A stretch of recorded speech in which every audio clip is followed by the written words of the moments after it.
নতুন করে ষড়যন্ত্রে মেতে উঠেছে। সচিবালয়ের মধ্যে গভীর রাতে তারা আগুন লাগিয়ে দিয়ে, তারা তথ্য মন্ত্রণালয়, এলজিইডি মন্ত্রণালয়, আপনার নাহিদ এবং আসিফদের যে মন্ত্রণালয়গুলো রয়েছে তাদের নিয়ন্ত্রিত সেই মন্ত্রণালয়গুলোতে এই মুহূর্তেও আগুন জ্বলছে, আগুন নিয়ন্ত্রণের চেষ্টা চলছে। কিন্তু আগুনের ভয়াবহতা আজকে তাদের এই মন্ত্রণালয় গুরুত্বপূর্ণ নথিপত্র সহ এই সচিবালয়ের নথিপত্রগুলো মুছে দেওয়ার জন্য, আওয়ামী লীগের দুর্নীতির টাকা পয়সা লোপাট করা এই জিনিসগুলোর তথ্যকে মুছে ফেলার জন্য এবং ঠিক বাংলাদেশের আগামী দিনের যাতে এই সরকার সুষ্ঠুভাবে চলতে না পারে সেগুলা মুছে দেওয়ার জন্য ভয়াবহভাবে আগুন লাগিয়ে দিয়েছে। মনে হয় আমরা এটা ডিজার্ভ করি। কি জন্য? কারণ এতদিন ধরে আমরা অনেকেই বলে আসছি যে বাংলাদেশে একটা নাশকতা করার চেষ্টা করা হচ্ছে এবং এটা কন্টিনিউ করবে আনলেস আওয়ামী লীগের দোসর যারা ছিল তাদের হাতে ক্ষমতা তারা যেন পাকাপোক্ত হবে না আসা পর্যন্ত ওই দিকেই যাচ্ছে। এবং সবচেয়ে দুঃখজনক হচ্ছে আমাদের দেশের মধ্যে আমাদের কোনো দেশপ্রেম নাই। কোন দুর্ঘটনার আগুন হলে এক কোনায় লাগবে, একটা রুমে লাগবে, বা সার্কিট হলে একটা রুমে লাগবে। কিন্তু একটা বিল্ডিংটা মিনিমাম কমসে কম 500 ফিট লম্বা হইব। তাহলে 500 ফিট বিল্ডিংটা লম্বা, এই মাথা থেকে ও মাথা আগুন, এইটা কিভাবে সম্ভব? আসসালামু আলাইকুম ওয়া রাহমাতুল্লাহি ওয়া বারাকাতুহু। প্রিয় দর্শক, পুরো ভিডিওটি সম্পূর্ণ দেখবেন। খুবই গুরুত্বপূর্ণ এবং অত্যন্ত ইম্পর্টেন্ট ভিডিও নিয়ে উপস্থিত হয়েছে আপনাদের মাঝে। সম্মানিত বন্ধুগণ, দর্শক শ্রোতা মণ্ডলী, রাজধানীর সেগুন বাগিচায় সচিবালয়ের 7 নম্বর ভবনে আগুন দেওয়া হয়েছে এবং এই আগুন লাগার ঘটনাকে কেন্দ্র করে ইতিমধ্যে নানা ধরনের রহস্যের জট তৈরি হয়েছে। অনেকেই বলছে সচিবালয়ে আগুন দেওয়া হয়েছে অন্তর্বর্তীকালীন সরকারকে ব্যর্থ করার জন্য। এটি অন্তর্বর্তীকালীন সরকারকে ব্যর্থ করার একটি ষড়যন্ত্র অনেকেই দাবি করছে। প্রিয় দর্শক শ্রোতা মণ্ডলী, অন্তর্বর্তীকালীন সরকারকে ব্যর্থ এবং সচিবালয়ের দুর্নীতি তথ্য নিশ্চিহ্ন করতে সচিবালয়ে আগুন দেওয়ার মাধ্যমে ষড়যন্ত্র করা হয়েছে বলে এ তথ্য জানা গেছে। সচিবালয়ের আগুন লাগার ঘটনাকে আপনারা কিভাবে দেখছেন? এটি দুর্ঘটনা নাকি একটি নাশকতা? আপনারা কি মনে করেন? অবশ্যই কমেন্টে আপনাদের মতামত জানাবেন। প্রিয় দর্শক, চলুন কথা না বাড়িয়ে আমরা কয়েকটা ভিডিও দেখে আসি, কয়েকটা আমরা তথ্য প্রমাণের ভিত্তিতে আমরা বিস্তারিত জানার চেষ্টা করি যে আসলেই সচিবালয়ে যে আজকে আগুন লেগেছে, এই আগুন লাগানো হয়েছে এটি দুর্ঘটনা নাকি নাশকতা, পরিকল্পনামূলক আগুন লাগানো হয়েছে। প্রিয় দর্শক শ্রোতা মণ্ডলী, কয়েকটা ভিডিও দেখলে আপনারা একদম স্পষ্ট হয়ে যাবেন। ডক্টর ফয়জুল হক খুবই গুরুত্বপূর্ণ সহকারে এই বিষয়টি নিয়ে কথা বলেছে। সচিবালয়ে আগুন লাগিয়েছে কারা, কে বা কারা আগুন লাগাতে পারে। প্রিয় দর্শক শ্রোতা মণ্ডলী, একই সাথে সাবেক সেনা গোয়েন্দা প্রধান, গোয়েন্দা কর্মকর্তা লেফটেন্যান্ট মুস্তাফিজুর রহমান তিনিও গুরুত্বপূর্ণ তথ্য দিয়েছে সচিবালয়ে আগুন লাগার এই ঘটনাকে কেন্দ্র করে। চলুন এই পর্যায়ে আমরা দেখে আসি কি বলল সাবেক সেনা কর্মকর্তা মুস্তাফিজুর রহমান এবং ফয়জুল হক সচিবালয়ের আগুন লাগার এই ঘটনাকে কেন্দ্র করে। কোন দুর্ঘটনার আগুন হলে এক কোনায় লাগবে, একটা রুমে লাগবে, বা সার্কিট হলে একটা রুমে লাগবে। কিন্তু একটা বিল্ডিংটা মিনিমাম কমসে কম 500 ফিট লম্বা হইব।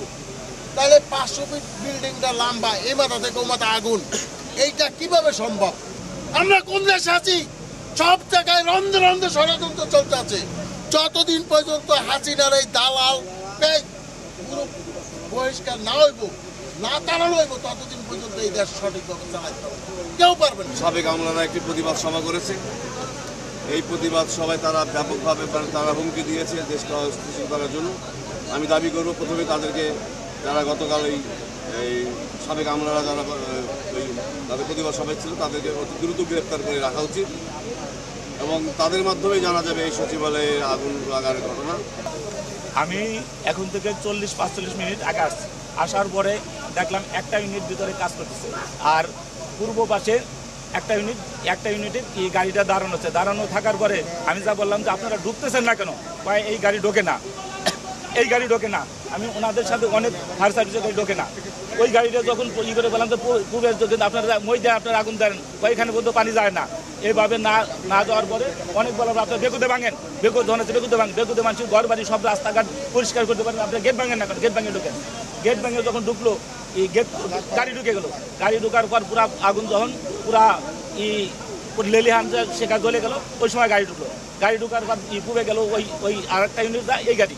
এভাবে করে যে এই পরিকল্পিতভাবে এখান থেকে 200 ফিট উপরে পূর্বে কিভাবে আগুন যাচ্ছে, এটা পরিকল্পিতভাবে আগুন লাগানো হয়েছে। এখান থেকে এই পাইপটা আপনি দেখতে পাচ্ছেন যে আসার পরে তার পানির লাইন ছিল না, সবকিছু নিয়ে আসছে, পানির লাইন পাচ্ছিল না। পানির লাইনটা আনার জন্য একজন ফায়ার সার্ভিস কর্মী এখান থেকে আপনার ওপাশে যাচ্ছিল, যাওয়ার পর ওখান থেকে একটি খালি ট্রাক, কার্গো ভ্যান খালি ট্রাক সম্পূর্ণ, তারা ফায়ার সার্ভিস কর্মী রোডের মাঝখানে দাঁড়িয়ে ছিল। ট্রাকটা উচিত ছিল যে ফায়ার সার্ভিস কর্মী যেমন এখানে দাঁড়িয়ে আছে আমি একটু ছোলো করে যাই, এটা উচিত ছিল। কিন্তু এই ট্রাক চালকের এই কাণ্ড দেখে আমরা সম্পূর্ণ এটা পরিকল্পিতভাবে এই জন্য যে মাঝে দাঁড়িয়ে ছিল ট্রাক চালক, এখান থেকে মিনিমাম 10 গজ দূর, 30 মিটার দূর থেকে দেখতে পাচ্ছে যে ফায়ার সার্ভিস কর্মী এখান থেকে পাইপ নিয়ে যাচ্ছে, লাইন নিয়ে যাচ্ছে। তারপরও তারা ফোর্স গতিতে এসে ফায়ার সার্ভিসের কর্মীকে সম্পূর্ণভাবে এই যে আঘাত করার সাথে সাথেই ডেট। শেয়ার করে দিন। বাংলাদেশের বিরুদ্ধে গভীর ষড়যন্ত্র চলমান, সেই ষড়যন্ত্রের অংশ হিসেবে বাংলাদেশ সচিবালয়, যেই সচিবালয় হচ্ছে বাংলাদেশের সরকারের প্রাণকেন্দ্র, একটি দেশ পরিচালনার জন্য যেই জায়গাটা হচ্ছে মূল জায়গা, সেই সচিবালয়ে আজ গভীর রাতে ভয়াবহভাবে আগুন লেগিয়ে দিয়েছে শেখ হাসিনা, শেখ পরিবার এবং আওয়ামী লীগের অসভ্য যারা দীর্ঘদিন পর্যন্ত দেশটাকে ধ্বংস করতে চেয়েছে। তারা আজকের নতুন করে ষড়যন্ত্রে মেতে উঠেছে। সচিবালয়ের মধ্যে গভীর রাতে তারা আগুন লাগিয়ে দিয়েছে। তারা তথ্য মন্ত্রণালয়, এলজিইডি মন্ত্রণালয়, আপনার এই যে কি বলে আপনার নাহিদ এবং আসিফদের যে মন্ত্রণালয়গুলো রয়েছে তাদের নিয়ন্ত্রিত সেই মন্ত্রণালয়গুলোতে এই মুহূর্তেও আগুন জ্বলছে, আগুন নিয়ন্ত্রণের চেষ্টা চলছে। কিন্তু আগুনের ভয়াবহতা আজকে তাদের এই মন্ত্রণালয়ের গুরুত্বপূর্ণ নথিপত্র সহ এই সচিবালয়ের নথিপত্রগুলো মুছে দেওয়ার জন্য, আওয়ামী লীগের দুর্নীতির টাকা পয়সা লোপাট করা এই জিনিসগুলোর তথ্যকে মুছে ফেলার জন্য এবং ঠিক বাংলাদেশের আগামী দিনের যাতে এই সরকার সুষ্ঠুভাবে চলতে না পারে সেগুলা মুছে দেওয়ার জন্য ভয়াবহভাবে আগুন লাগিয়ে দিয়েছে। শুধু নয়, আগুন নিভানোর জন্য যেই কর্মীটি আগুন নিভাতে অতি ব্যস্ত হয়ে দৌড়াদৌড়ি করছিল, সেই কর্মীকে পিছন থেকে এসে ট্রাক চাপা দিয়ে তাকে মৃত্যুর নিশ্চিত করেছে একজন ট্রাক ড্রাইভার। কিন্তু এই লোক ট্রাক ড্রাইভার না, এই লোক ছাত্রলীগ, আওয়ামী লীগ কিংবা যুবলীগের কর্মী এবং এই ট্রাক ড্রাইভারও ওই আগুন লাগানোর পিছনে জড়িত বলে আমি মনে করি। আজকের দেশ নিয়ে এক কঠিন ভয়াবহ চরম মাত্রার ষড়যন্ত্র চলছে। আজ যেই মুহূর্তে ষড়যন্ত্র চলছে সেই মুহূর্তে নাকে তৈল দিয়ে আপনারা ঘুমাচ্ছেন। আমি বারবার বলেছি, বাংলাদেশে আওয়ামী লীগ রেখে কোনোদিন আপনি রাষ্ট্র পরিচালনা করতে পারবেন না। সমগ্র তন্দ্রে তন্দ্রে আওয়ামী লীগের দালালরা বসে আছে, সমগ্র মোড়ে মোড়ে আওয়ামী লীগ বসে আছে, সমগ্র জায়গায় আওয়ামী লীগের দালালগুলো এখনো কাজ করছে। আজকের এই সচিবালয়ে দীর্ঘ আমার জানা মতে সচিবালয়ে আগুন লেগেছে তা আমি এখন পর্যন্ত রিসেন্টলি শুনি নাই। কিন্তু এই সচিবালয়ে মতো জায়গায় ভয়াবহ আগুন দিয়েছে, কিভাবে দিয়েছে, কেন দিয়েছে, কারা দিয়েছে সেটা বুঝতে আর বাকি নাই। প্রিয় বন্ধুরা আমার, 6 তলা এবং 7 তলায় করে হঠাৎ করে আগুন চলে যাবে পাবলিক হলিডে যেদিন সমগ্র বাংলাদেশ বন্ধ। আজকের সেই ক্রিসমাস ডে, সেই দিনটা কি তদন্ত করে বের করেছে। যেই দিন ওই মন্ত্রণালয়ের উপদেষ্টা আসিফ তিনি এখন অন্য আরেকটি পঞ্চগড় কিংবা দূরে কোথাও অবস্থান করছে, সেই দিন ওই জায়গাটাকে পছন্দ করেছে। যেই সময় মানুষ ঘুমন্ত থাকবে সেই সময় ওটাকে পছন্দ করেছে। আমি এও শুনেছি যখন ট্রাক একজন ফায়ার সার্ভিস কর্মীকে ওখানে চাপা দিয়ে চলে যাচ্ছে, পাশে একজন পুলিশ ছিল, তিনি ছটকে চলে গিয়েছেন, তিনি তার দায়িত্ব নাকি পালন করেননি শুনেছি। নিশ্চিতভাবে আমি বলছি নয় যে ওই পুলিশি অপরাধী, কিন্তু এটার সাথে গভীর ষড়যন্ত্র চলছে। রাস্তায় ফায়ার সার্ভিসের কাজ চলছে, পুলিশের উচিত ছিল রাস্তা ব্লক করে ফায়ার সার্ভিসের কাজ করা। ট্রাক কিভাবে একজন ফায়ার সার্ভিস কর্মীর গায়ের উপরে তুলে দেওয়া হয়। আজকের কঠিন ষড়যন্ত্রে বাংলাদেশ এই রকম চলতে থাকলে বাংলাদেশের পরিস্থিতি ভয়াবহ আকারে ধারণ করানোর জন্য ফেসিবাদের দোসররা চেষ্টা চালিয়ে যাবে। সমগ্র বাংলাদেশকে ঐক্যবদ্ধ হতে হবে। আপনি আছেন কেউ নির্বাচন নিয়ে, কেউ আছেন বাংলাদেশের সরকার ব্যবস্থা কেমন, কে কোন ভাবে ফ্যাসিলিটিস ভোগ করবেন, কিন্তু বাংলাদেশের এখন পর্যন্ত এই সরকার সঠিকভাবে কোনো দায়িত্বই পালন করতে পারছে কিনা সেটা আজকে আপনাকে আমাকে চিন্তার বিষয় হয়ে দাঁড়িয়েছে। সরকারকে বারবার বলছি, দেশপ্রেমিক নাগরিকদেরকে নিয়ে সমগ্র পদে পদে আপনাদেরকে লোক ঢুকাতে হবে, নিরাপত্তা নিশ্চিত করতে হবে। সমগ্র বাংলাদেশের এই ফ্যাসিবাদ বিরুদ্ধে যারা আন্দোলন করেছে, সংগ্রাম করেছে, তাদের নিরাপত্তা নিশ্চিত করতে হবে। সচিবালয় থেকে শুরু করে সমগ্র জায়গার নিরাপত্তা নিশ্চিত করতে হবে। কিন্তু আওয়ামী লীগকে বাংলাদেশে রেখে আপনি নিরাপত্তা নিশ্চিত করতে পারবেন না। আপনি আওয়ামী লীগকে বাংলাদেশে রেখে কিভাবে আপনি নিরাপত্তা নিশ্চিত করবেন? সমগ্র বাংলাদেশে এখনো মরে মরে পাড়ায় পাড়ায় কর্নারে কর্নারে আওয়ামী লীগের দোসররা ঘুরে বেড়াচ্ছে। মামলার আসামি হওয়ার পরেও তাদেরকে গ্রেপ্তার করছেন না। আর এই গ্রেপ্তার না করার কুফল আজকে আপনারা পাচ্ছেন। আজকে আপনারা ওই কানুকে নিয়ে ব্যস্ত, কানুর জন্য চিঠি প্রকাশ করতে ব্যস্ত, ভুয়া মুক্তিযোদ্ধাদের নিয়ে দেশ ষড়যন্ত্র চলছে তাদেরকে নিয়ে ব্যস্ত, আর অন্যদিকে আপনার পিছনে আগুন লাগিয়ে দিয়ে যাচ্ছে। খবর নাই আপনার। আজ খুব কষ্ট নিয়ে বলতে হচ্ছে, এখন এই মুহূর্তে বাংলাদেশের যদি এই পরিস্থিতিকে নিয়ন্ত্রণে রাখতে হয়, দেশপ্রেমিক ভাইদেরকে নিয়ে এই সরকারকে আবার পরিকল্পিতভাবে সাজাতে হবে, না হয় বিকল্প কোনো পথ নেই। প্রিয় বন্ধুরা আমার, আমি 100% সচিবালয়ের মতো গুরুত্বপূর্ণ জায়গায় এবং যেই মন্ত্রণালয়গুলোকে মানে তারা সিলেক্ট করেছে সেই মন্ত্রণালয়ের সিলেকশনের নিয়ম অনুযায়ী একেবারে 100% সত্য যে এই কাজটি পরিকল্পিতভাবে আজকের আওয়ামী লীগের দোসররা করেছে। কোনো নর্মাল কোনো এটার কারণ নয়, কোনো মানে আপনার এমনি এমনি আগুন লেগে যায় নাই। নাহিদ এবং আসিফ টার্গেটের বস্তুতে পরিণত হয়েছে। তাদেরকে ব্যর্থ করার জন্য এই ষড়যন্ত্র করেছে। তাদের মন্ত্রণালয় গুরুত্বপূর্ণ আইসিটি মন্ত্রণালয়ের বিভিন্ন তথ্য রয়েছে, তথ্য মন্ত্রণালয়ের তথ্য রয়েছে, বিভিন্ন ধরনের ওদের দুর্নীতির তথ্য রয়েছে। এই সবগুলোকে ধ্বংস করার জন্যই এই কাজ করেছে। আজকের আপনারা যারা মনে করছেন পুরাতন মদের বোতলে দিয়ে বাংলাদেশ সাজাবেন, সেইটা কোনোদিন হবে না। ও মদের বোতলই ছিল, ওখানে কোনোদিন আপনি ভালো কিছু করতে পারবেন না। আওয়ামী লীগ যারা জীবনে একবার করেছে ওকে বিশ্বাস করার কোনো সুযোগ নেই। ও ধ্বংসপ্রাপ্ত একটা জাতি। ওই ব্যক্তিদেরকে নিয়ে আপনি বাংলাদেশকে শাসন কিভাবে করবেন? আজ সমগ্র জায়গায় নিজেকে প্রশ্ন করুন। সচিবালয় আপনার স্টাফ আওয়ামী লীগ, আপনার নিজের সচিব আওয়ামী লীগ, আপনার পুলিশের মধ্যে আওয়ামী লীগ, আজকের বাহিরে ভিতরে প্রত্যেকটি জায়গায় আওয়ামী লীগ। এই জিনিসগুলো এখন পর্যন্ত 5 মাস হয়ে গিয়েছে, আপনি এখনো সঠিকভাবে যদি না নিয়ন্ত্রণ করতে পারেন তাহলে আপনার কালকে লাগবে আরেক জায়গায়, পরশু লাগবে আরেক জায়গায়। আওয়ামী লীগ তো তাই প্রতিদিন ওদের পেজ গুলো দেখলেই তো আপনি বুঝতে পারেন যে ওরা ষড়যন্ত্র কিন্তু এখনো বসে নেই, করছে প্রতিটা মুহূর্ত ষড়যন্ত্র। কালকেও বলছে জানুয়ারির মধ্যে দেখিয়ে দেব। ওরা আপনাকে টায়ার্ড করতে চায়। ওরা আপনাদেরকে আমাদের এই বাংলাদেশের সমগ্র জায়গায় এইরকম করে দুর্বল করতে চায়। ওরা এখন অনিয়ন্ত্রিত বাংলাদেশ করতে চায়। প্রিয় সহযোদ্ধা ভাইরা, কখনো ভাবতে পারি নাই যে সকালবেলা ঘুম থেকে উঠে শুনবেন সচিবালয় আগুন। এরকম করে তারা এই কঠিন পরিকল্পনা এঁকেছে। তারা এখন বুঝতে সক্ষম হয়েছে জনগণ ওদের সাথে নেই।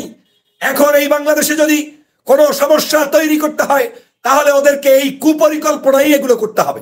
সেজন্যই এই ধরনের ষড়যন্ত্র শুরু করেছে তারা। এই ধরনের সংস্কৃতি, কার্যক্রম, খারাপ কার্যক্রমের মধ্য থেকে আবার এই বাংলাদেশে একটি ষড়যন্ত্র করতে চায়। প্রিয় বন্ধুরা আমার, অতএব আমি এই আওয়ামী লীগকে স্পষ্ট বার্তা দিয়ে বলতে চাই, বাংলাদেশের ছাত্র জনতা, যুব জনতা, ছাত্র, বাংলাদেশের রাজনৈতিক সকল মানুষ তোমাদের এই ষড়যন্ত্র বোঝে, তোমাদের এই ষড়যন্ত্র বাস্তবায়িত হতে দিবে না ইনশাআল্লাহ। কিন্তু আমি স্পষ্ট করে বলতে চাই, আমাদের এই বাংলাদেশের প্রত্যেকটি থানায় থানায়, জেলায় জেলায় ওসিদেরকে নির্দেশ দিয়ে দিন, আওয়ামী লীগকে যেখানে পাবা সেখান থেকে গ্রেপ্তার করো। 7 দিন ওদেরকে দৌড়ের উপরে রাখলে কোথায় আগুন লাগবে আপনি দেখবেন যে আগুন আর আগুন থাকবে না, আগুন পানি হয়ে যাবে। আপনি একদিকে আরামে ঘুমাতে দিবেন আর অন্যদিকে চিন্তা করবেন যে বাংলাদেশ শান্তি মতো চলবে। আওয়ামী লীগের আরামে রেখে আপনি শান্তিতে দেশ চালাতে পারবেন না। আজকে থেকে গণহারে গ্রেপ্তার শুরু করুন। কে কি বলল কোনো কিছুর পাত্তা না দিয়ে সমগ্র বাংলাদেশের এই কুচক্রী মহলদেরকে গ্রেপ্তার করে একেবারে আইনের আওতায় নিয়ে আসুন। দেখবেন এই সবগুলো ধান্দাবাজ পালাতে বাধ্য হবে এবং বাংলাদেশের বিরুদ্ধে ষড়যন্ত্র করলে আর সেটা কাজে আসবে না। কিন্তু সেটা যদি না করেন, শক্ত ভাষায় যদি কথা না বলেন, সাংবাদিক প্রশ্ন করলে আপনি যদি বলে দেন গ্রেপ্তার হবে না, তো ষড়যন্ত্রবাজ সে গ্রেপ্তার হবে না মনে করেই রাস্তায় আগুন লাগাবে। অতএব আপনাদের বিন্দুমাত্র ছাড় দেওয়ার মানসিকতা থাকলে সেটা দিয়ে এই রাষ্ট্র চালাতে পারবেন না। এটা শয়তানের একটা দল, এটা একটা দেশকে বিকৃত করার একটা দল, এই দেশটাকে ধ্বংস করার একটা দল। অতএব এই দলের সাথে কোনো কম্প্রোমাইজ করে কেউ কোনোদিন ভালো কিছু করতে পারে নাই। ওরা ব্যর্থ হয়েছে। চিন্ময়কে কেন্দ্র করে একটি নাটক সাজাতে চেয়েছিল, ইসকনকে কেন্দ্র করে নাটক সাজাতে চেয়েছিল, নাটকে তারা ব্যর্থ হয়েছে। ওরা আবার এই যে কুমিল্লার কি বলে কোন না কি বলে মুক্তিযোদ্ধা, এটা ওদের সাজানো নাটক, এটা ওরা সাজিয়ে চেষ্টা করছে আপনারা যে কোনো ভাবে ওই ফাঁদে পাড়া দিয়ে কিছু একটা করা যায় কিনা। ওরা প্রত্যেকটা দিন এরকম সাজানো নাটক শুরু করেছে। এখন তাদের নাটক একটাই, জায়গায় জায়গায় আগুন দাও, ফায়ার সার্ভিস কর্মীদেরকে নিহত করো, যাতে করে সবাই অস্থির হয়ে যান, দেশটা একটা অশান্তির মধ্যে পড়ে যায়। প্রিয় বন্ধুরা আমার, সেজন্য দেখেন একজন ফায়ার সার্ভিস কর্মী তিনি আগুন নিভাতে গিয়েছেন, তাকে ট্রাক চাপা দিয়ে মেরে ফেললো। ভাবছেন এটা খুব নর্মাল কোনো কাজ? এটা পরিকল্পিত নয়? কি ভাবছেন আপনি? সচিবালয়ে আগুন নেভাতে গিয়েছে দেশপ্রেমিক ফায়ার সার্ভিস, তাকে ট্রাক চাপা দিয়ে হত্যা করেছে আওয়ামী লীগের কাজ। আবার পুলিশ সেখান থেকে উধাও। প্রিয় বন্ধুরা আমার, এবং এত বড় একটি জায়গা যেখানে সুরক্ষিত থাকার কথা, আজ সেখানে আমি এই উপদেষ্টাদেরকে বলবো, এক ঘুয়ামি মানসিকতা পরিহার করুন, নিজেকে অনেক ওভার স্মার্ট ভাবা পরিহার করুন, রাষ্ট্র চিন্তা করুন, রাষ্ট্র সম্পর্কে বুঝুন, এই দেশের কিভাবে দায়িত্ব পালন করতে হয় সেটা শিখুন। না শিখে দেশকে বিপদগ্রস্ত করবেন না। আমরা আপনাদেরকে সর্বোচ্চ সাহায্য করব, আমরা আপনাদের সাথে আছি, কিন্তু কে আপনার দেশপ্রেমিক সেটা অন্তত বাছাই করুন। যার তার উপরে নির্ভর করে বসে থাকিয়েন না। যদি সেটা থাকেন তাহলে এই বাংলাদেশটাকে ওরা লুটে পুটে ধ্বংস করে দিয়েছে, যেভাবে গিয়েছে এখন এটাকে আগুন ধরিয়ে ধ্বংস করে দিয়ে যাবে। প্রিয় ভাইরা, ভাবছেন এটা চারটিখানি ব্যাপার? সচিবালয় আগুন, এবং সেই আগুনের ভয়াবহতা এমন ছিল যে সমগ্র দুটো মন্ত্রণালয় সব কিছুকে পুড়ে ছারখার করে দিয়েছে। হয়তো আমরা এখনো জানি না ভিতরের নিউজটা কি, কিন্তু এখন পর্যন্ত সেখানে মিডু মিডু আগুন এখনো জ্বলছে না। আমি বারবার বলেছি, এই সরকারের উচিত হবে এমার্জেন্সি মন্ত্রণালয়গুলোতে নতুন উপদেষ্টা নিয়োগ দেওয়া, যেই উপদেষ্টারা দেশপ্রেমিক, শাসন করার ক্ষেত্রে ওই ফেসিবাদকে বিন্দুমাত্র ছাড় দিবে না, ওদেরকে যেখানে পাবে সেখানে আইনানুগভাবে শায়েস্তা করবে। সেই মানসিকতার মানুষদেরকে আপনার উপদেষ্টা নতুন নতুন মন্ত্রণালয়ের দায়িত্ব দিয়ে দিন। কত ধরনের যে ভয়াবহ পরিকল্পনা এই ফেসিবাদ করবে, আওয়ামী লীগ করবে, সেটা বুঝতে আর অপেক্ষা রাখে না। অতএব এই ফেসিবাদের কবল থেকে দেশকে রক্ষা করতে হলে একটাই কাজ, সেটা হচ্ছে আমাদেরকে ঐক্যবদ্ধ হতে হবে। ওরা গুরুত্বপূর্ণ সকল তথ্য পুড়িয়ে দিবে। ওরা এখন দুর্নীতি, দুষ্কৃতি, খুন, গুম, এই ধরনের যে যত ডকুমেন্টস আছে সবগুলোকে পুড়িয়ে দেওয়ার জন্য আওয়ামী লীগের দোসররাই পুড়িয়ে দিবে। আমি সচিবালয়ের এই পোড়ার ক্ষেত্রে গতকালকের কারা ওখানে হাঁটাহাঁটি করেছে, ওই রুম থেকে কে বের হয় নাই, কার কোথায় দায়িত্ব ছিল, কোন পুলিশ কোথায় ছিল, সচিবালয়ের ভিতরে কারা ছিল, সমস্ত জিনিসকে তালিকা করে এমার্জেন্সি তাদেরকে গ্রেপ্তার করে তারপরে জিজ্ঞাসাবাদের মাধ্যমে সত্যিকার খুনি, শয়তান এবং যারা আগুন লাগিয়েছে তাদেরকে দ্রুত গ্রেপ্তার করতে হবে। এবং আমি মনে করি ওই ট্রাক ড্রাইভার একটি ষড়যন্ত্রের অংশ হিসেবে সচিবালয়ের সামনে আমার সেই ভাইকে, যিনি পানি দিতে গিয়েছেন ফায়ার সার্ভিস কর্মী, তাকে মেরেছে, তাকে হত্যা করেছে। ওই ট্রাক ড্রাইভারকে দ্রুত গ্রেপ্তারের মধ্য দিয়ে আওয়ামী লীগের সেই তথ্য বের করার চেষ্টা করুন। এটা যদি আওয়ামী লীগের আমল হইতো, বাংলাদেশের বিএনপি জামাত কেউ রাস্তায় থাকতে পারতেন না। 24 ঘন্টার মধ্যে সবগুলোকে ডেকে নিয়ে হয় ক্রস ফায়ার দিত, নাইলে গুম করতো, নাইলে শেষ করে ফেলতো। আর আপনি আওয়ামী লীগকে একই বিছনায় রেখে আপনি রাত্রি যাপন করবেন ভাবছেন, এটা কিভাবে সম্ভব? একই রুমের মধ্যে কিভাবে সম্ভব? আজকে তাই করছেন আপনি। এই ঘষাঘষি বাদ দেন, ডলাডলি বাদ দেন। চিরদিনের জন্য আওয়ামী লীগকে তালাক দিতে হবে এবং ওদের সাথে সম্পর্ক নষ্ট করে তারপরে দেশ পরিচালনা করতে হবে। এটাই হতে হবে আমাদের কাজ, না হয় এই দেশ চালাতে পারবেন না। প্রিয় ভাইরা, আমি ভরাক্রান্ত হৃদয় নিয়ে বলতে বাধ্য হচ্ছি, এই আগুন, এটাকে কোনো অবস্থায় ছোটখাটো আগুন ভাবার সুযোগ নেই। অতএব আসুন বাংলাদেশের সমগ্র দল মতের ঊর্ধ্বে উঠে দেশকে এগিয়ে নেওয়ার জন্য সবাই ঐক্যবদ্ধ থাকি। 5ই আগস্টের পূর্বে যেভাবে আমরা ঐক্যবদ্ধ ছিলাম, আজও সেই ঐক্যবদ্ধ থাকি। এই পরামর্শগুলো অ্যাকসেপ্ট করে সমগ্র দেশকে জাতীয় ঐক্যে রূপান্তরিত করে এগিয়ে যেতে হবে। না হয় আওয়ামী লীগ তার ষড়যন্ত্র চলমান রাখবে এবং ভবিষ্যতেও ক্ষতি করার চেষ্টা করবে। প্রিয় ভাইরা আমার, মনে হয় আমরা এটা ডিজার্ভ করি। কি জন্য? কারণ এতদিন ধরে আমরা অনেকেই বলে আসছি যে বাংলাদেশে একটা নাশকতা করার চেষ্টা করা হচ্ছে এবং এটা কন্টিনিউ করবে আওয়ামী লীগের দোসর যারা ছিল তাদের হাতে ক্ষমতা তারা যেন পাকাপোক্তভাবে না আসা পর্যন্ত। সো ওই দিকেই যাচ্ছে। এবং সবচেয়ে দুঃখজনক হচ্ছে আমাদের দেশের মধ্যে আমাদের কোনো কি বলে দেশপ্রেম নাই। সিম্পল, এটার কোনো শর্টকাট নাই। আমাদের মধ্যে কোনো অ্যাকচুয়ালি দেশপ্রেম নাই। দেশপ্রেম থাকলে আমরা জেনে বুঝে, এখন যারা এগুলা করতেছে ভারতের আর আমাদের এখানে তাদের লোক দিয়ে নাশকতা করাইতে হয় না। এখানে আমাদের লোকজনই আমাদের নিজেদের দেশের 12টা বাজিতে এখন ওস্তাদ।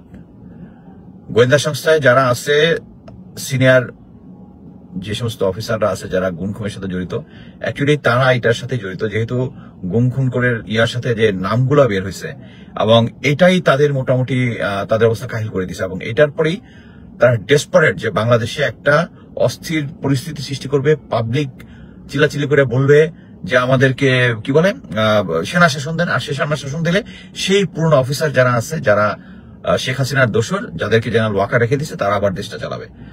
আমি মোটামুটি গ্যারান্টি দিয়ে বলতেছি এইটাই এই দিকেই যাচ্ছে। আপনি একটা জিনিস চিন্তা করেন, আমি আর একটা জিনিস ফাইন্ডিং আমি ভাবছিলাম যে আরো পরে বলবো জিনিসটা। এই যে আমরা কয়েকদিন আগে কন্টিনিউস চিল্লাইলাম না যে কমিশন, বিডিআর বিদ্রোহ নিয়ে, গুম খুন নিয়ে কমিশন হইতে হবে, কমিটি হবে না। বিক্রম মিশ্র আসলো, এসে সেনা প্রধানের সাথে দেখা করলো, আউট অফ এভরিথিং। তারপরে আবার দেখা করা আসার পরে এরপরে দেখলাম যে এই কমিশনটা হবে না, এখন হবে। সবচেয়ে দুঃখজনক হচ্ছে যে সিনিয়র লিডারশিপ, রিটায়ার্ড লিডারশিপ যারা প্রশাসনের সাথে বসেছে, তাদের 2 জন আমাকে কল করেছে, আর 2 জন সাংবাদিক আমাকে কল করে বললো যে ভাই আপনারা যে এত দৌড়াদৌড়ি করতেছেন এই পিলখানার ঘটনা নিয়ে, বাট এটার ভিতরে যে অবস্টাকল যেটা, এটা তো ভাই আসিফ নজরুল না, আইন মন্ত্রণালয় না, এটা আপনাদের লোক। আমাদের লোক মানে লেফটেন্যান্ট জেনারেল হাফিজ, যিনি জেনারেল ওয়াকারের রিকমেন্ডেশনে ইয়া হয়েছেন, কি বলে ডিফেন্স উপদেষ্টা হয়েছেন, ডিফেন্স অ্যাডভাইজার হয়েছেন, এবং লেফটেন্যান্ট জেনারেল জাহাঙ্গীর যিনি স্বরাষ্ট্র উপদেষ্টা আছে, এবং ব্যাকগ্রাউন্ড হচ্ছে জেনারেল ওয়াকার। এরা 3 জন মিলে চেষ্টা করতেছে এই কমিশন, এতদিন করতেছিল যে কমিশন যেন না হয়, শেষ পর্যন্ত করেছে, কিন্তু প্রতিটা জায়গার মধ্যে সে বাধা দেওয়ার চেষ্টা করতেছে। আপনি কোথায় যাবেন এখন? জেনারেল ওয়াকার ভালো মতোই জানে যে 25 ফেব্রুয়ারিতে 2009 সালে উনি নিজেই ওখানে ছিল। He will be subject to this court. So যত ধরনের অসহযোগিতা আছে এগুলা করতেছে। এবং আমি অ্যাকচুয়ালি গ্যারান্টি দিয়ে বলতে পারি, এই জেনারেল ওয়াকার এবং এর সাথে যারা স্ট্রেংথ যারা আছে, পুরোনা ইয়ার নাম বলে আমি নিজেকে টায়ার্ড করতে চাচ্ছি না, এদেরকে এবং গোয়েন্দা সংস্থাগুলোকে 9DB, জিওসি, বিজিবি এবং ঢাকার কমান্ডার, এগুলোকে যদি না সরান, এই জিনিস চলতে থাকবে। আপনার প্রফেসর ইউনুসের গোয়েন্দা সংস্থার উপরে কোনো কন্ট্রোল নাই। যারা কন্ট্রোল করতেছে সব আওয়ামী লীগের দোষর, সব।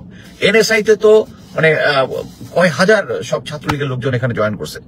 আর যারা এখন পর্যন্ত আছে, ডিজি চেঞ্জ হয়েছে, বাট এখন পর্যন্ত যারা আছে তারা সবাই আওয়ামী লীগের লোক। ডিজিএফআই সেম জিনিস। তো আপনি মানে একটা কথা হচ্ছে, অনেক আগে একটা জিনিস কথা, হাত পা বাহিন্দা নদীতে ফালাই দিয়ে বলতেছে আপনি সাঁতার কাটতে, বাংলাদেশ সাঁতার কাটতে পারবেন না, ডুবে যাবে। সিম্পল। এই জিনিসগুলো যদি ব্যবস্থা যদি না করেন, বাংলাদেশের কোনো হোপ নাই। এই যে দেখেন আমাদের বিজ্ঞানী আইটি বিজ্ঞানী জয় ওখান থেকে বললো যে আমাদের পরিবারের ইয়ার কোনো প্রমাণ নাই। প্রমাণ কোথায় আছে? সচিবালয়ে, যে সমস্ত টেন্ডারের মধ্যে যেগুলো জিনিস হয়েছে, আগুন লাগাই দিচ্ছে সাথে সাথে। সো এখন অ্যাকচুয়ালি বাংলাদেশে, আমি ভাবলাম বাংলাদেশের কথা বলে কোনো লাভ নাই, কারণ আমরা তো বলেই যাচ্ছি কিন্তু কোনো পরিবর্তন হচ্ছে না এবং হওয়ার কোনো সম্ভাবনা দেখি না। সো এই সরকার লাস্টলি, আমি বলতেছিলাম যে যত দিন যাবে তত প্রফেসর ইউনুসের সরকার স্ট্রং হবে, আর জেনারেল ওয়াকার এবং তাদের যে দোষর যারা আস্তে আস্তে উইক হবে। বাট এখন তারা দেশকে অরাজক সৃষ্টি করার জন্য যে ব্যবস্থা গ্রহণ করছে একটার পর একটা, এবং ফিউচারে আসতে থাকবে একটার পর একটা। এবং সবচেয়ে দুঃখজনক হচ্ছে, আমরা বাঙালি জাতি হিসাবে হচ্ছে মির্জাফরের জাতি। আমরা নিজেরাই নিজেদের মানে কাওয়া এসে আমাদের পাশে বাজ দেওয়ার দরকার নাই, তারাই আমরা নিজেরাই নিজেদেরকে দিয়ে দিচ্ছি। আওয়ামী লীগ আর বিএনপি করে, আর বিএনপি বর্তমান রোলটা আমি মানে অ্যাপ্রিসিয়েট করার মতো কোনো কিছু দেখতেছি না। যে দেশ ঐক্যবদ্ধের ডাক প্রফেসর ইউনুস দিয়েছে, কিন্তু ঐক্যবদ্ধ কি হচ্ছে? এখন আমাদের লোকজন, এখন আমরা নিজেরাই নিজেদের জায়গায় আগুন লাগিয়ে প্রমাণ নিঃশেষ করে দিচ্ছি। একটা ফ্যাসিস্ট হাসিনা। আমি কয়েকদিন আগে আমেরিকায় আমার রিলেটিভদের একটা জায়গায় গেলাম, একটা দাওয়াতে গেলাম। অ্যামেজিংলি ভদ্র শিক্ষিত লোক এখানে অনেকদিন ধরে আছে, এবং স্টিল তারা বিশ্বাস করে যে শেখ হাসিনা দেশের জন্য ভালো ছিল। তো এরকম হলে অ্যাকচুয়ালি আমাদের দেশের কোনো হোপ নাই। সো সেনাবাহিনীতে 28 বছর চাকরি করার পরে যখন আমি রিটায়ারমেন্ট আসছিলাম, প্রথম 2 বছর খুব মন খারাপ ছিল আমার, যে চাকরিটা পছন্দ করি, ভালোবেসেই এত বছর আর্মিতে চাকরি করেছি। হোপ অ্যাকচুয়ালি নাই, যখন আমরা নিজেরাই নিজেদেরকে বাস দিচ্ছি। এখনো গোয়েন্দা সংস্থায় সেই লোকগুলো আছে, কেউ কোনো পরিবর্তন করতেছে না। সো উন্নতিটা হবে কিভাবে? হবে না, হবে না। আমি আজকে অ্যাকচুয়ালি হোপলেস। এইভাবে চলতে থাকলে হ্যাঁ হয়তো আমরা ফাইটটা জারি রাখবো, বাট কথা হচ্ছে জেনারেল ওয়াকার এবং ওই গোয়েন্দা সংস্থা, ওই ইম্পর্টেন্ট লোকগুলোকে যদি আপনারা না সরান, বাংলাদেশের কোনো হোপ নাই। Thank you. আন্দোলনকারীকে মারার জন্য হেলিকপ্টার ব্যবহার হইতে পারে, সচিবালয়ের আগুন নিবানোর জন্য হেলিকপ্টার ব্যবহার হইতে পারে না। একদিকে লাগলে আরেকদিকে হয়তো দুইটা মন্ত্রণালয় মাঝখানে অর্থ মন্ত্রণালয়, আগুন তো লেগে নাই, হয়তো লাগাইয়ে দিচ্ছে। আমরা শেষ রাতে পেয়েছি আর কি। সকালবেলা আজানের সময় যখন উঠছি, ঘুম থেকে উঠে টিপিটা ছাড়ছি, প্রতিদিন আমি ওই সময় টিপি ছাড়ি, খবর দেখি। ওই সময় দেখলাম যে সচিবালয়ে আগুন জ্বলতেছে, দিব্যে আগুন জ্বলতেছে। এটাই আমরা দেখছি আর কি। আজ আপনি কোন মন্ত্রণালয়ে কাজ করেন এবং আপনারা তো ভিতরে প্রবেশ করছেন, আপনাদের মনে এখন কোন আতঙ্ক রয়েছে কিনা? আমি মহিলা শিশু বিষয়ক মন্ত্রণালয়ে চাকরি করি। আমাদের মন্ত্রণালয়ে এখনো সচিবালয়ে কোনো বন্ধ ঘোষণাও করেননি, গেটও খোলেননি। আমরা ভিতরে ঢুকতেই পারিনি। আমরা আতঙ্কও বুঝতে পারতেছি না, স্বাভাবিকও বুঝতে পারতেছি না আর কি। ভিতরে দেখছি আপনাদের সকলে প্রবেশ করছেন হয়তো 5 নম্বর গেট দিয়ে, আপনাদের কোনো নির্দেশনা আছে কিনা অফিসে যাওয়ার? আমরা এটা এখনো পাই নাই। আমাদের নির্দেশনা বলতে আমাদের অফিস খোলা আছে, আমরা এটাই জানতে পারতেছি যে আমাদের অফিস খোলা। আমরা এই জন্য আসছি অফিসে, আইসা দেখি প্রত্যেকটা গেট বন্ধ, ঢুকতে পারি নাই এখনো।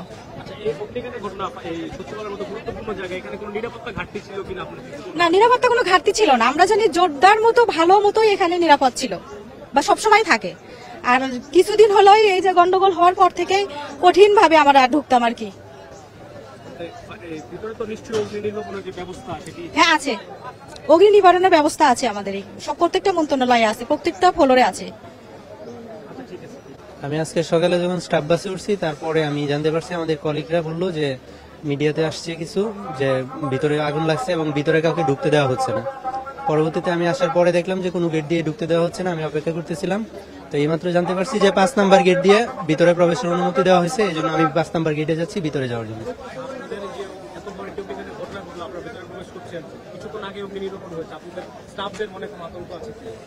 এই মুহূর্তে তো আমরা দুয়ার কোনো কুণ্ডলি দেখতে পাচ্ছি না। আশা করতেছি হয়তো পরিস্থিতি ভিতরে স্বাভাবিক হতে পারে, এই জন্য হয়তো আমাদেরকে ভিতরে প্রবেশের অনুমতি দেওয়া হয়েছে। আমরা এই আশায় ভিতরে যাওয়ার চেষ্টা করতেছি, যাবো আর কি। আমি অর্থ বিভাগে, অর্থ মন্ত্রণালয়ে চাকরি করি। এর আগে আমি এই ধরনের কোনো ঘটনার সম্মুখীন হইনি বা জানতেও পারিনি যে এই ধরনের ঘটনা ঘটছে। ওগুলো আমাদের জয়েনিং এর আগে হইতে পারে, এই রিসেন্টলি 2-1 বছরের মধ্যে হয়নি। ঠিক আছে, থ্যাংক ইউ। আমি স্বরাষ্ট্র মন্ত্রণালয়ে চাকরি করি। তো সকালবেলা অফিসে আসবো, গাড়িতে উঠবো, উঠে শুনি যে সচিবালয়ে আগুন লাগছে। কোন মন্ত্রণালয়ে আগুন লাগছে? শুনলাম যে অর্থ মন্ত্রণালয়ে আগুন লাগছে। তো এখন আর গাড়ি ওই মৎস্য ভবন দিকে আসতে জানে, কাকরাল হয়ে আমরা ঘুরে যে পল্টন মোড় হয়ে নামায় দিল। আইসা দেখি অনেক মানুষ জড়ো একসাথে। এই শুনি যে আগুন থরাথরি দেখতেই আসি, সবাই দেখতেছে, দেখে এরকম আগুন লাগেছে, এই আর কি। হ্যাঁ হ্যাঁ, নিরাপত্তা ছিল, কিন্তু এখন আমাদের এখানে ফায়ার সার্ভিসের গাড়ি থাকে। এই স্বরাষ্ট্র মন্ত্রণালয়ের সামনে, অর্থ মন্ত্রণালয়ের সামনে ফায়ার সার্ভিস সারাক্ষণে থাকে, পুলিশ গার্ড থাকে। তো এখন কিভাবে আগুন লাগলো তা তো জানি না। তো এখন পরবর্তীতে আর কি হয়তো তদন্ত করে কর্মকর্তারা দেখবেন কিভাবে লাগলো, কি আসল বিষয়। এখনো অফিসে ঢুকি নাই, কিন্তু অফিসে ঢুকলেও বুঝতে পারবো অফিস হবে কিনা। হয়তো না হইতে পারে, আবার হইতে পারে, কারণ আমাদের স্বরাষ্ট্র আর অর্থ তো একসাথেই, পাশাপাশি। তো এখন যেভাবে আগুন লাগালো দেখলাম যে হয়তো তারা, এটা আগুন তো লেগে নাই, হয়তো লাগাইয়ে দিছে। আমার মনে যতটুকু ধারণা যে 3 দিক দিয়ে আগুন লাগাইছে। একদিক দিয়ে হয়েছে আপনার বাণিজ্য কি জানি অর্থ মন্ত্রণালয়ের পাশে আছে স্বরাষ্ট্র মন্ত্রণালয়। আরেকটা হয়েছে যে আপনার অর্থ মন্ত্রণালয়ের মাঝখানে আগুন লাগাইছে। আবার দেখলাম যে এই যে আগুন লাগাইলো মন্ত্রী পরিষদের পাশে। হয়তো তারা কোন একটা ধারণা করে লাগাইছে যে একদিকে লাগলে আরেক দিকে হয়তো দুইটা মন্ত্রণালয়ের মাঝখানে অর্থ মন্ত্রণালয়, এই মন্ত্রী পরিষদ আর স্বরাষ্ট্র, আর মাঝখানে হয়েছে অর্থ। এই অর্থর মাঝখানে আগুন লাগলো, এটা কিভাবে লাগলো, এটা কিভাবে তদন্ত করে। সুপ্রিয় দর্শক, আপনারা দেখতে পারলেন এই মুহূর্তে আপনারা এখন আপনাদের ব্যক্তিগত মতামত ওপিনিয়ন অবশ্যই কমেন্ট করে জানাবেন। আপনারা কি বলতে চান? সচিবালয়ে যে আগুন লেগেছে, এই আগুনে যেসব নথিপত্র পুড়ে গেছে সেই নথিপত্রগুলো নিশ্চিহ্ন করার জন্যই প্রকৃত উপায়ে আসলে এখানে আগুন লাগানো হয়েছে বলে অনেকে মন্তব্য করছে। অনেকে মনে করছে যে সচিবালয়ে আগুন লাগানোর পেছনে অন্তর্বর্তীকালীন সরকারকে ব্যর্থ করার একটা ভয়াবহ ষড়যন্ত্র কিংবা পরিকল্পনা কাজ করছে। অন্তর্বর্তীকালীন সরকারকে ব্যর্থ সচিবালয়ের দুর্নীতি তথ্য নিশ্চিহ্ন করতে সচিবালয়ে আগুন দেওয়ার মাধ্যমে ষড়যন্ত্র করা হয়েছে বলে অনেকের ধারণা। আপনারা কি মনে করছেন? আপনারা কি মনে করছেন এটি একদম পরিকল্পনামূলকভাবে ষড়যন্ত্র করে আগুন লাগানো হয়েছে, নাকি নিতান্ত একটি দুর্ঘটনা? আপনারা কি ভাবছেন জানাবেন প্রিয় দর্শক শ্রোতা মণ্ডলী। অনেকেই আবার বলছে যে 3টি জায়গায় একসাথে আগুন দেখা গেছে। যখন স্পার্কিং হয়, যদি বিদ্যুৎ লাইনের শর্ট সার্কিট হয়, এটা হতে পারে। এটি বলেছে ডিজি জাহেদ কামাল। তিনি বলেছে যে এটি শর্ট সার্কিটে হতে পারে এবং পরিকল্পনামূলকভাবেও হতে পারে। তো এখনও পর্যন্ত স্পষ্ট কোনো তথ্য জানা যায়নি, তবে এটির পিছনের রহস্য কী সেটা জানার জন্য কাজ করা হচ্ছে। প্রিয় দর্শক, আপনারা জানাবেন কি বলতে চান। প্রাথমিকভাবে আপনারা কি মনে করছেন আগুন লাগানো হয়েছে নাকি এটি দুর্ঘটনামূলকভাবে আগুন লেগেছে? জানাবেন কমেন্টে আপনারা আপনাদের মতামত।